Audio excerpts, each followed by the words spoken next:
Oigan, y si son fans del universo cinematográfico de Marvel y sobre todo de los personajes de los Guardianes de la Galaxia, que creo que son los más irreverentes dentro de ese universo, les dará mucho gusto saber que se acerca la Navidad y como regalo va a haber un especial navideño sobre los Guardianes de la Galaxia que se acercan a la tercera parte de la historia que están contando en esta saga de películas. Platiqué con James Gunn, que es el director de todas las películas hasta ahora de los Guardianes.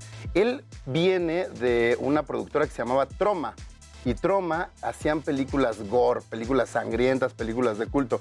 Pude platicar con él pues, precisamente sobre qué esperar de este especial, que es un especial de 1 hora que va a estar en Disney Plus, y sobre todo qué tanto todavía tiene de ese jovenzuelo que le gustaban la sangre y las tripas. Vamos a escucharlo. Well, I think that, Christmas to me is about family. And one of the things about family is how crazy all of my relatives are. And really, who is the crazy uncle of the MCU, if not Drax the Destroyer, and, of course, Mantis. So taking these characters that, for whatever reasons, have been kind of, background characters in the past few tales of the MCU and really putting them front and center and getting to see their insanity up close. They are the most anarchic characters in the MCU, and being able to see them on full display was one of the many things that excited me about doing this Christmas special. I wanted to tell a holiday special, but at the same time, I also wanted to link up, where the Guardians have been with where they're going. There's a lot of differences between the holiday special and Volume 3. I shot them both at the same time, but Volume 3 has a lot of emotional aspects to it. It's a very serious film, even though we still have the craziness of the Guardians, and I needed to set some of that up. And so I wanted to show that the Guardians live on this planet called Nowhere, or whatever you want to call it. It's inside of a giant head. I wanted to show where they lived. I wanted to show that they have a telekinetic space dog named Cosmo with them now. I wanted to set up some of the things about some of the other relationships in the movie that are in the TV show that you'll see.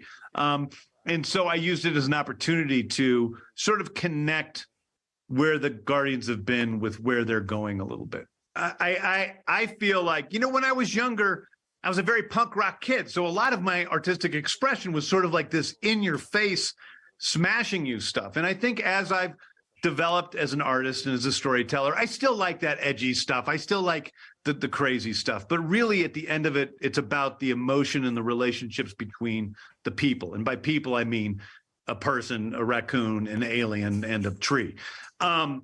But those are the people, and those relationships are the most important thing. And I'm not afraid of the emotion of that. I'm not afraid of the emotion of it in the holiday special. And I'm certainly not afraid of the emotion in it that we're coming to with the end of this Guardian story in Volume 3. And so I think that vulnerability as an artist, the willingness to make yourself weak, make yourself sad, to be able to focus on something that I think I was afraid to focus on when I was in my 20s doing trauma movies. I think that's the big difference for me. And again, I like to surprise people. I like the edgy stuff.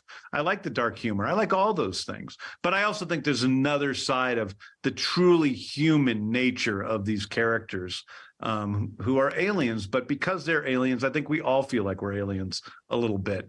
And to be able to really embrace the emotionality of things is the biggest change for me.